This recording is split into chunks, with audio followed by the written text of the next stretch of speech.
My name is Lena Avery, I'm 40 years old, single, and live in a modest 2-bedroom apartment above a bakery in Asheville, North Carolina.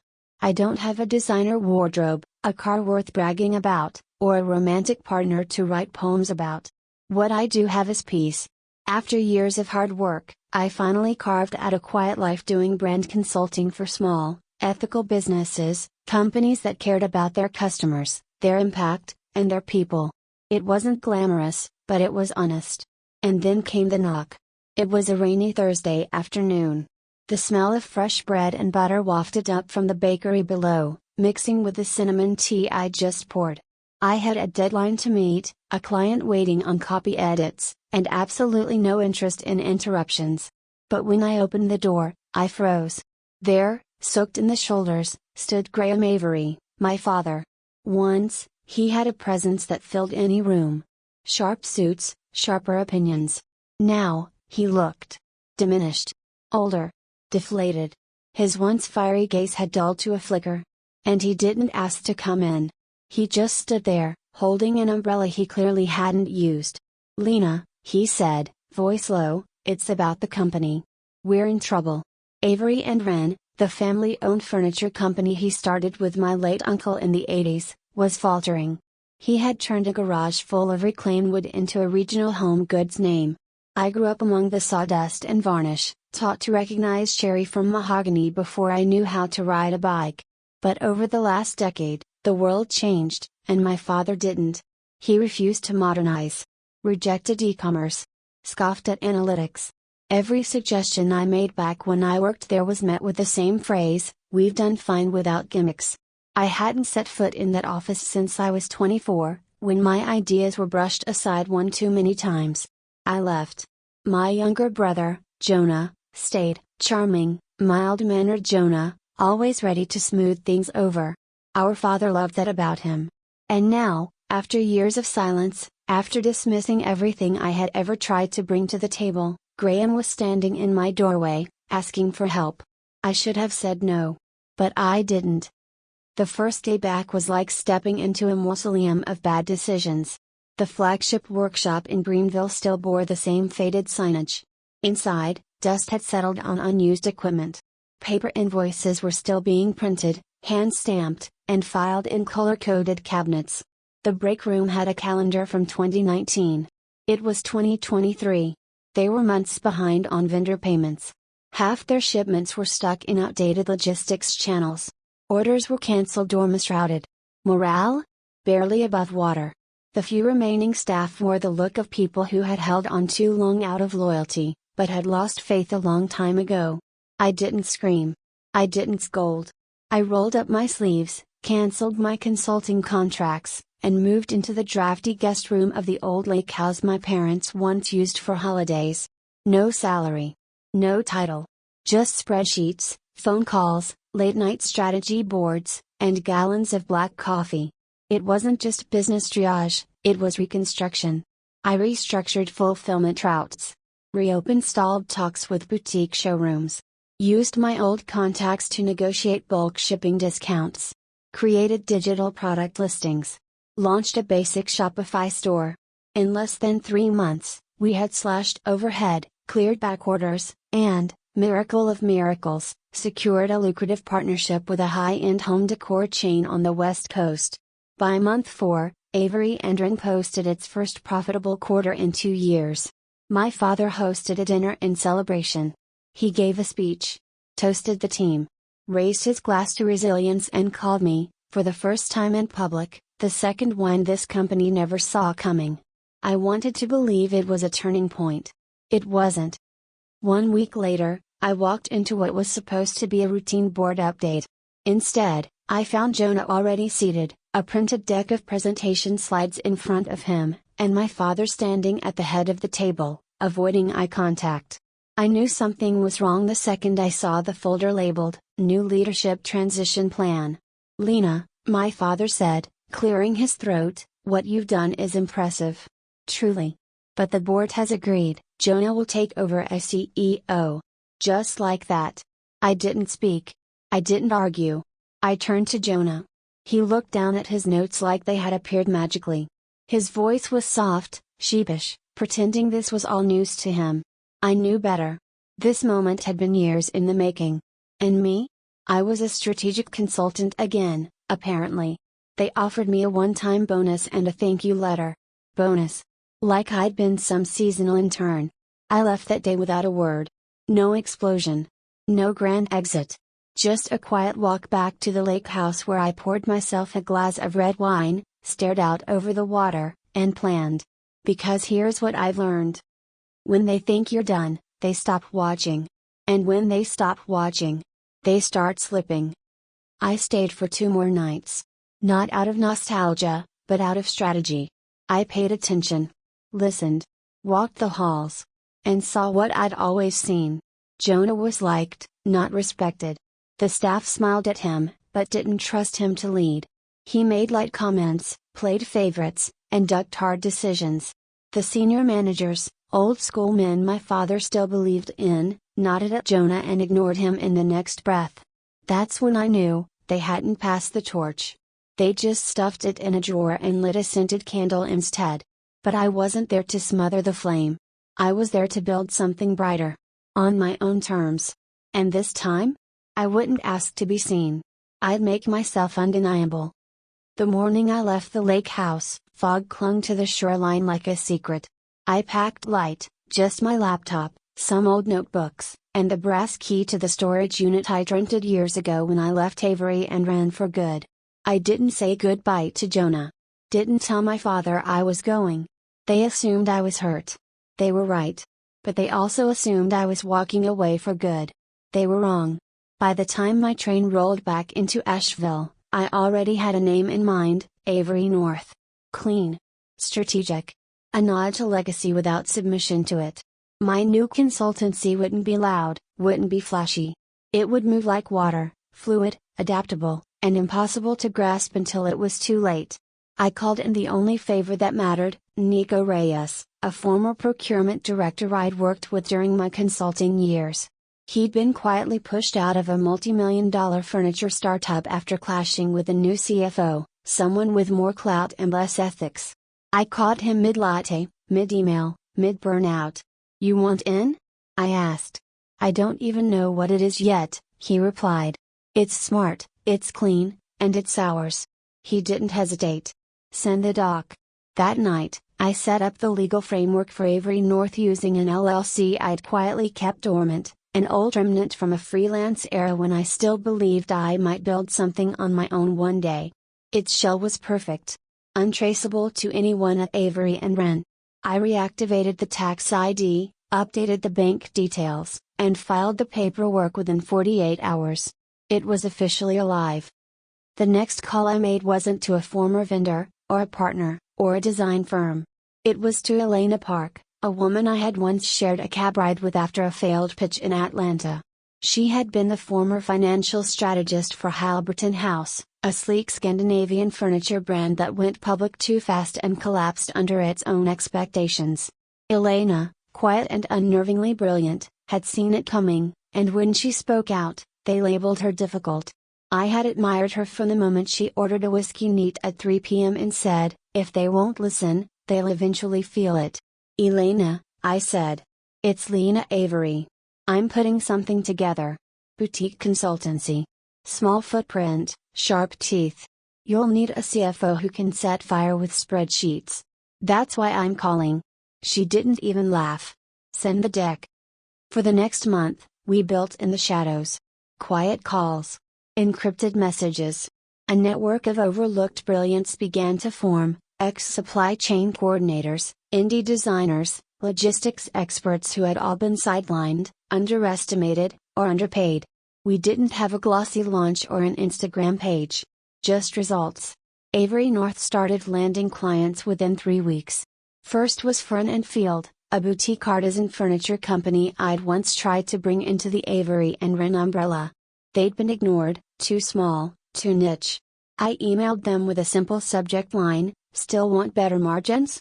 The reply came within an hour. We overhauled their vendor strategy, reduced their freight costs by 17%, and secured them a pop-up in a regional chain. All under budget. All under the radar.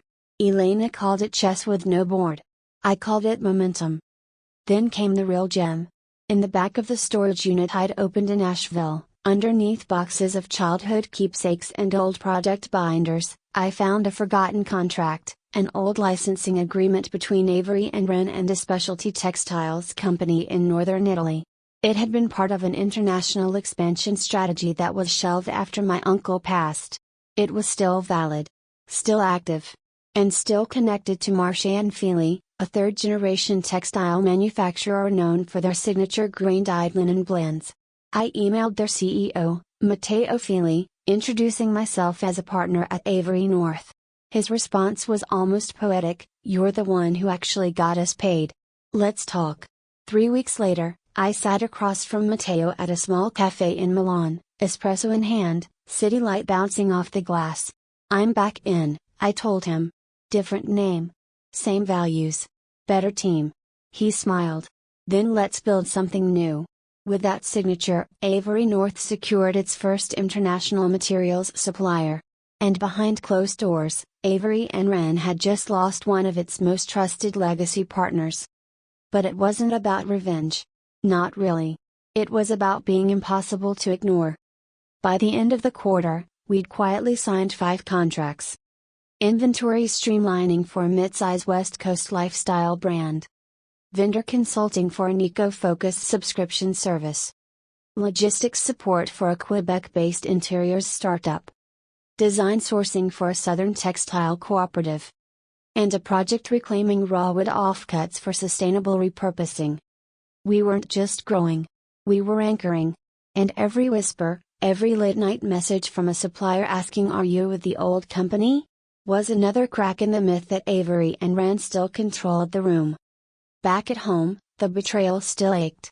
I tried not to think about Jonah's face at that board meeting.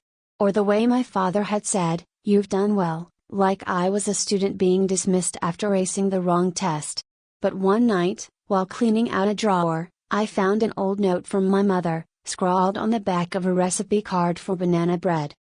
"They love Jonah because he doesn't push. But the world needs pushers. Don't stop. You're not the storm. You're the spark." I sat on the floor of my kitchen for a long time holding that card. Then I stood up and called Elena. "I want to expand," I told her. "Not for revenge. For a legacy." "You're serious," she said. "Not just rebuilding, but replacing?" "Exactly." She paused. "Then we'll need more fuel." I smiled. "Good. Because I've got matches." The email arrived at 3:14 p.m. on a Tuesday. Subject: Regional Design Summit, confirmed panelists. Among the list of speakers for the upcoming event in Charleston, one name stood out like a bruise: Jonah Avery, CEO, Avery and Wren. He was scheduled to speak on a panel titled Heritage Meets Innovation, The Future of Legacy Brands. I stared at it for a full minute before I noticed the detail that mattered most. Avery North had also received a formal invitation to attend as a consulting observer. Nothing headline-worthy. Just a seat at the table. But it was the perfect opportunity to shift the balance. "I want her to see me," I told Elena over our weekly strategy call. "Jonah?" she asked. "No," I said. "Rachel." Rachel Holt had taken over PR for Avery and Wren after my mother passed. She was sharp, calculated, and for years, had been Samantha's closest advisor, and Jonah's unofficial image sculptor. If she saw me, the narrative would wobble. If Samantha saw me, it would shake. And when the story shakes, the walls start to fall. The summit took place in a converted rail depot, industrial beams, repurposed brick walls, white velvet seating. Everything curated to look effortless.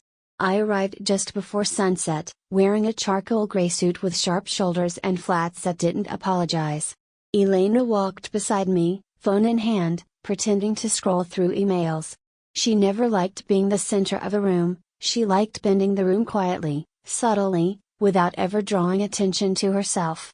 Inside, the crowd was mostly predictable: mid-tier executives, rising brand directors, and a handful of press hungry for a headline. I could already hear the buzz around Jonah's keynote. He turned it around in just 6 months. Avery and Wren is tapping into that minimalist nostalgia vibe. Family owned. You can feel it in the work. The lie was spreading well. Until I walked in. Rachel's eyes caught mine first. Her mouth twitched, half smile, half reflex. Then, at the far end of the room, I saw Samantha. Flawless as always. Hair sculpted, blazer tailored, lips glossy. She was laughing at something a board member said, but the sound stopped when her eyes locked with mine. Her jaw didn't drop. It clenched. "Didn't expect to see you," she said as I approached. "Good," I replied. "I'm not here to perform." "You're attending?" she asked, glancing down at my name badge. "As?" I smiled thinly. "Expanding." She blinked. Calculated. Tilted her head like she was still trying to catch up. "Dad doesn't like surprises," she said. "He's had practice," I replied, then turned and walked away. Elena joined me by the espresso bar, silent until we were out of earshot. "That went well," she said. "She's rattled," I replied. "But she doesn't know why." "Not yet." The next blow came in the form of a sealed folder handed to me discreetly in a quiet cafe the following morning. Alan Brower had been a staff accountant at Avery and Wren for almost 2 decades. We hadn't spoken since I left the company, but he reached out through an encrypted channel Elena had set up for vendor privacy. He said we needed to meet. Said it was personal and professional. I wasn't sure what to expect. But it wasn't this. Inside the folder were spreadsheets, flagged invoices, and internal memos that told a story I didn't want to believe. Samantha, my once soft-spoken sister who never broke a rule in school, had been quietly funneling company funds through inflated marketing contracts. Payments to a San Francisco firm owned by her husband's cousin. Overlapping expenses. Duplicate charges. All masked under vague project codes and bundled with community outreach initiatives. Strategic partnerships, the documents called them. But Alan, pale and shaking, said it straight. "She's bleeding the company. Slowly. Carefully. And no one's watching." He looked like he hadn't slept in days. "Why now?" I asked. He sipped his coffee like it was whiskey. "Because when you came back, I thought maybe someone finally gave a damn." Back in Asheville, I laid the documents out on Elena's dining table. She read them in silence. Page after page. Her expression didn't change until the end. "She's not smart," Elena said. "She's just always been covered. By Dad," I added. "By Jonah. By the people who think she's harmless." Elena tapped a line on one of the invoices. "And the board? Do they know?" "Not yet. I didn't want scandal. I didn't want headlines. I wanted a choice. Not for her. For the company." We spent the next 72 hours combing through everything, double-checking figures, tracing digital footprints, confirming vendor identities. We found 3 more shell companies, each connected by a thread of shared addresses and internal approvals signed off by Samantha herself. There was enough evidence for an audit. Or a takedown.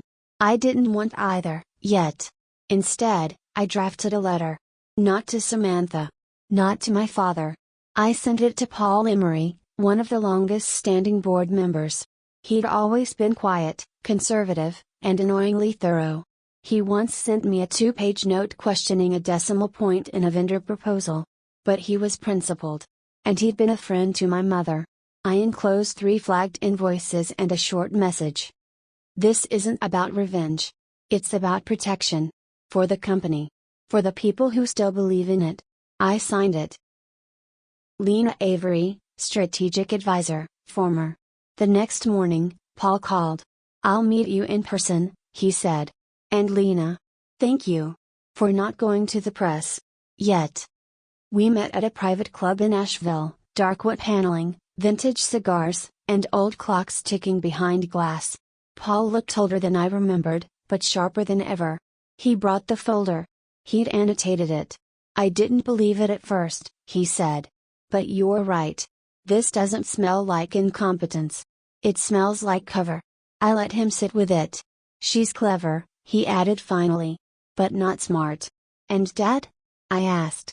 Paul sighed. "He's tired. And Samantha? She's easy. She smiles. She doesn't push. She doesn't lead," I said. "No," he agreed. "But you were always the storm, Lena. You made them nervous. I didn't deny it. I just said, I don't want the company to burn. Then help me put out the fire. Elena and I didn't celebrate that night. We worked. Pulled together contingency plans. Designed a 20-slide transition deck. Nothing flashy. Just data, clarity, and impact. The last slide had only 3 words, centered in bold black serif. We begin again. Not a threat. A promise. Not revenge. A reset. The audit landed like thunder on a clear day. Paul had kept his word. He initiated a quiet internal review through an independent third-party firm, one with no ties to Avery and Wren, no favors owed, no names to protect. Within days, the whispers turned into hallway silences. By the end of the week, Samantha's tight grip on the office had started to loosen. There were emergency meetings with no clear purpose. Confused calendar invites. Staffers called in without warning, only to be sent away minutes later. Then came the leaks, anonymous murmurs about financial inconsistencies, about marketing contracts that didn't add up, about shell firms no one had vetted.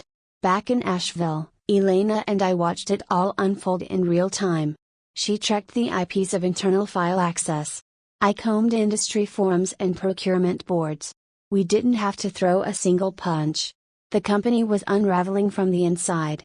She's trying to plug holes in a dam, Elena said one night over Chinese takeout. But the cracks are spreading. She's not used to being questioned, I replied. She's used to being believed. The official audit report landed on Paul's desk on a Monday. By Wednesday, 3 more board members had reviewed it. By Friday, Samantha was summoned to an emergency executive session.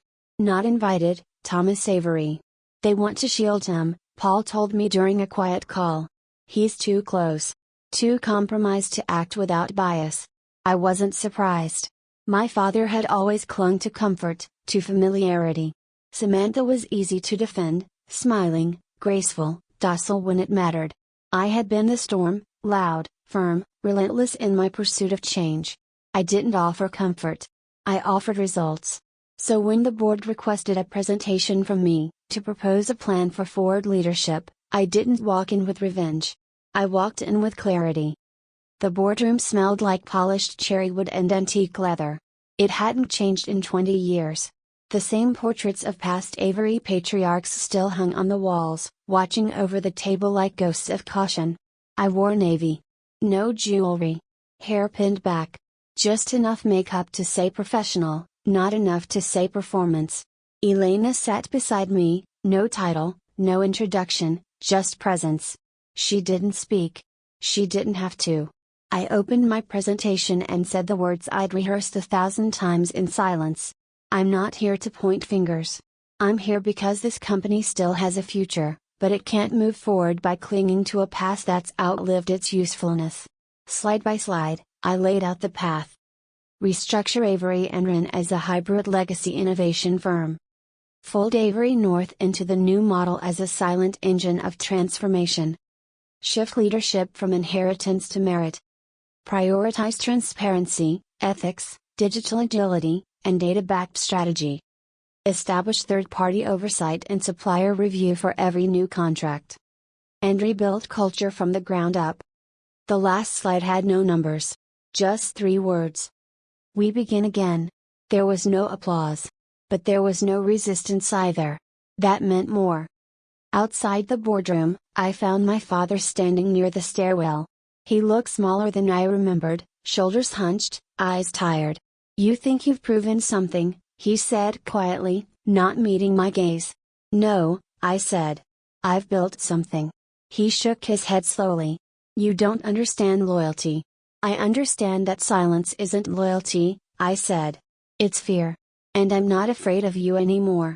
That stopped him. Not in anger, just in realization. For the first time in my life, I saw it on his face, he had underestimated me. And he finally knew it. He didn't say another word. And I didn't need him to. 48 hours later, Paul called. They voted, he said. 7-2. You're in. Interim CEO. Full operational authority. I didn't cry. I didn't cheer. I just sat down on my porch steps, phone pressed to my ear, and watched the sun slip behind the Blue Ridge Mountains.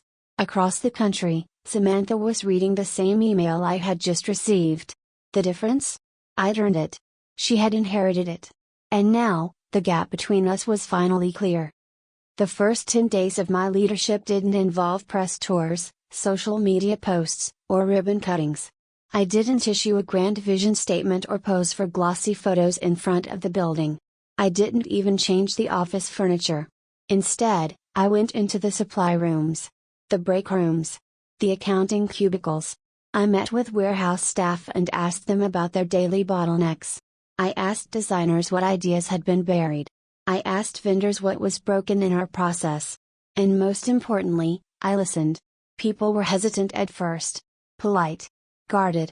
But slowly, the walls came down. Because I wasn't just there to lead. I was there to understand what needed fixing. And who had been silenced in the process. One afternoon, Elena walked into my office with a dusty cardboard box. She'd picked it up from a retired employee who once worked with my mother in the early days of Avery and Wren. Inside were swatches, handwritten design notes, character sketches, and early mock-ups for a project that had never been released. At the bottom of the box was a folder labeled, Sprig and Stitch. A children's textile line. Soft materials. Playful patterns. Ethical production. My mother's dream. She had drawn it all, complete with marketing concepts and community impact models. But like so many of her ideas, it had been shelved. Buried beneath more important things. She was ahead of her time, Elena whispered, running her hand over a giraffe print sketch. She just ran out of it, I replied. I proposed the Eliza collection, named after my mother, at the next board meeting. A legacy project housed under a new division of Avery North, launched with full credit to her original concepts. 10% of profits would go toward textile scholarships for young women in underserved communities. The vote? Unanimous. No one questioned it. No one tried to take credit. Not even my father. He didn't come to the launch, but I received a letter 3 days later. No return address. Just typed on linen paper. I still don't understand you. But I was wrong. That much I know. It wasn't an apology. But it was enough. Elena and I stood together on the day of the collection launch. No stage. No spotlight. Just a modest gallery in downtown Asheville, samples on tables, quiet music in the background. Clients walked through. Staff members smiled. A few cried. I used to think the only way to be seen, Elena said, was to burn everything down. And now? I asked. She smiled. Now I think building something better speaks louder. I looked at the name on the wall. Avery. Not his shadow. Ours. The office felt different. Not just because the lighting had been updated or the old motivational posters had come down, but because people were speaking more freely. Laughter echoed occasionally. Doors once kept shut to minimize distractions now swung open without consequence. For the first time in a long time, Avery and Wren felt like it was breathing again. And it wasn't because of me. It was because I had made space for them. The designers, the logistics coordinators, the warehouse leads, the people who had kept this company afloat while the board squabbled, while leadership shifted, while legacy was used as both a weapon and a shield. Now, we were writing something new. I spent my mornings walking the floor. Not pacing in heels or parading for effect, walking with intention. Asking questions. Taking notes. Notebooks piled on my desk filled with direct quotes from the people who live this work daily. What do you need to do your job better? What ideas have never been heard? What's been broken for so long that people gave up trying to fix it? The answers came slowly. Then steadily. Then all at once. From minor software updates to major structural changes, I wasn't solving everything, but I was building trust. That was the real win. Not profit margins or press releases. Trust. One Friday evening, Elena arrived at the office holding a canvas portfolio and a small box. What's this? I asked. The rest of your mother's archive, she said, setting it gently on my desk. The retired designer you talked to? He had this stashed in his attic.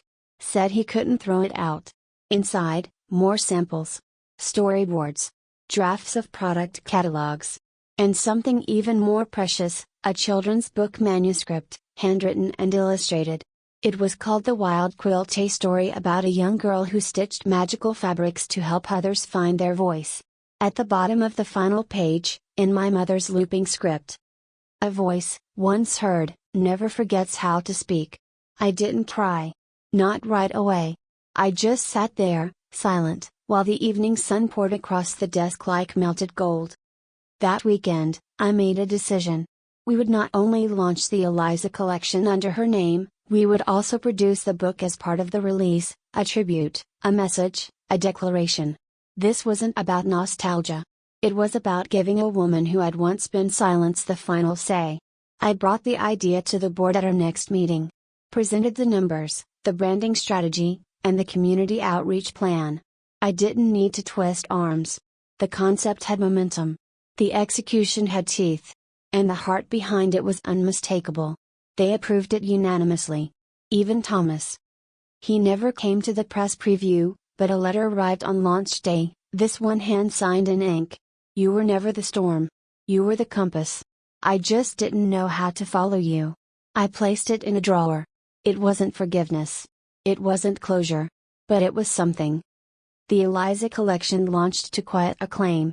We didn't rent a ballroom or hire influencers. We released a short film, a 2-minute animation based on the quilt story, narrated by a local school teacher. It was honest, heartfelt, and completely different from anything Avery and Ren had ever done. It spread like wildfire. Not viral. Not noisy. But steady. Real. People shared it in emails. In forums. At design expos. It was featured in a sustainable living magazine, then a parenting blog, then a podcast about creative legacies. Within a month, we had doubled projected sales. But that wasn't what made me proud. It was the email from Layla, a junior designer who had once considered quitting because no one took her seriously. She sent a message with no subject line. Just this. This is the first time I feel like I belong here. That was it. That was everything. One late night, Elena and I sat in the conference room, surrounded by fabric swatches and supplier reports. You know, she said, sipping black tea, you didn't just fix a company. I looked up. You changed what it means to lead here. I nodded, then leaned back, exhausted but content. And I'm not done. She raised an eyebrow. More fire? I smiled. More foundation. We spent the next quarter laying out a mentorship program for women in operations and design. Open door policies were formalized. Legacy positions were reevaluated and, in some cases, replaced. Titles were no longer shields. Every department lead was required to present a quarterly report, not to defend themselves, but to listen to feedback from those below. Slowly, power stopped sitting in corner offices. It started moving through the halls. Samantha never reached out. I didn't expect her to. I heard through a mutual acquaintance that she and her husband had opened a boutique agency in Seattle. Glossy website. Buzzwords everywhere. Let her have it. I wasn't chasing image anymore.